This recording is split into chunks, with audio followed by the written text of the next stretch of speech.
Hi guys, I'm 34 weeks and 4 days today.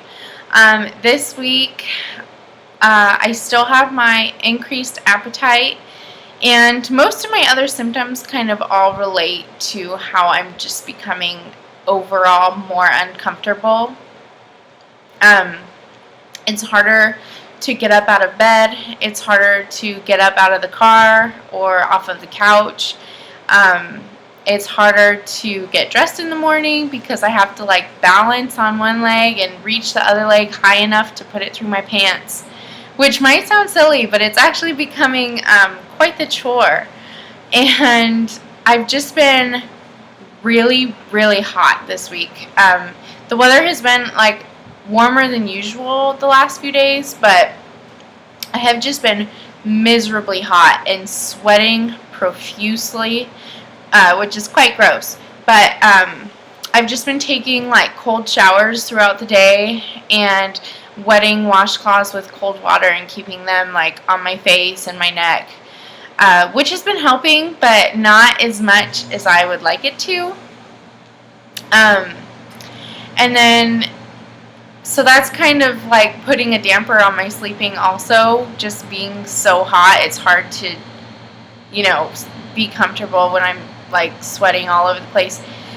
And also with my pregnancy pillow, I have been overall more comfortable, but now I'm waking up throughout the night to pee, which is new, because before I would just wake up throughout the night to switch sides because I was uncomfortable. But now I'm on top of that waking up to pee throughout the night. And then this disclaimer, this is really gross and probably too much information that you probably don't care about, but I guess in a pregnancy vlog, I guess you talk about those things. So my boobs have started leaking this week, but just the tiniest amount, ever so slightly. But yeah, that's also new this week.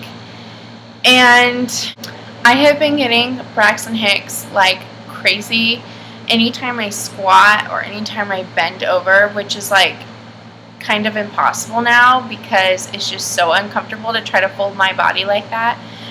But anytime I do anything like that, my stomach just knots up and contracts. And yeah, I've just been getting them all throughout the day, and they're starting to get a little bit stronger, which is kind of psyching me out a little bit because I'm scared that I'm not going to know the difference between a Braxton Hicks and a real contraction. And I've just been having dreams a lot that I'm going into labor, and so I don't know, like I said, I'm just psyching myself out, but I'm sure I'm just getting impatient and anxious. So we had our stork tour today, which honestly made me more nervous. I think it's more real and seems a lot sooner now, but also I was a little bit disappointed because I was expecting the hospital to be more accommodative, I guess. I don't know if that's the right word, and I apologize ahead of time. This is probably going to turn into this long spiel, but since I'm going to go through this without pain medication, I was hoping I didn't want to give birth in the tub, but I was hoping to maybe go through some of my labor in a tub to get pressure off of my back and my hips. And I wanted to use a birthing ball,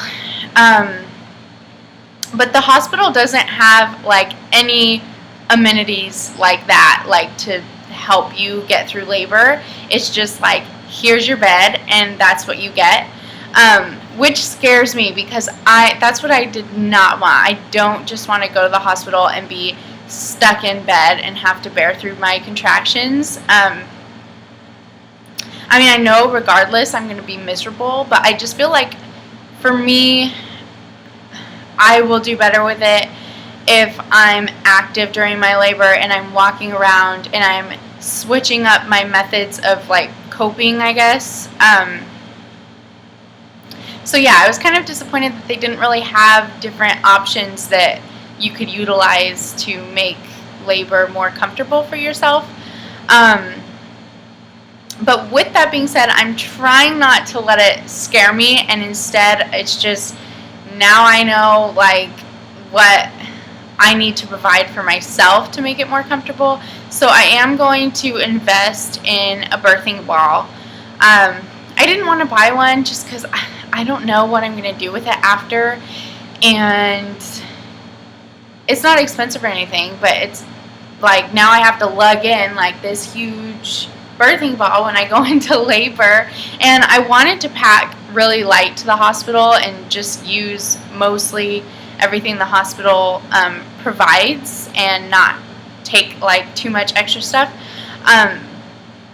But now I feel like I'm going to be like moving into the hospital because another thing was it was like really, really warm in there, which surprised both me and Rory, because usually they keep hospitals like on the colder side. So we agree that we need to buy like a portable fan to take with us. So, I mean, those are two like huge things we're going to need to take to the hospital. And then there were some other things too, like that I thought about that I'm going to take to just try to make my labor more comfortable, and kind of like labor aid stuff, which I'll go over more when I do my hospital bag video, because everything's just going to be like piled up with that. So, yeah. Anyway, it's like I said, I'm trying not to let it scare me and just prepare myself. Like now I know what I need to do for myself, but at the same time, I don't know. I was just disappointed that it was just kind of limited. So I think that's it this week. I will show you my 34-week and 4-day belly.